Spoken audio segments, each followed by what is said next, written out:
Hello दोस्तों। कैसे हो आप सब। आशा करता आप तो ठीक ठाक होंगे दोस्तों। तो दोस्तों आज हम ले आ चुके हैं मूवी का अपडेट जो राजो को रिलीज हुआ।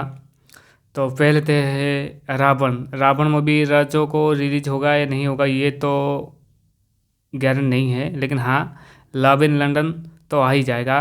उसके बाद दूसरा मूवी है माल्यगिरी। तो भाई साहब माल्यगिरी क्या दमदार मूवी है।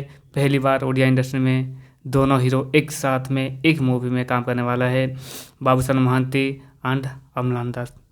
तो और एक मूवी है सिद्धांत महापात्र का गुड्डू गैंगस्टर। ये मूवी भी बहुत दमदार होने वाला है।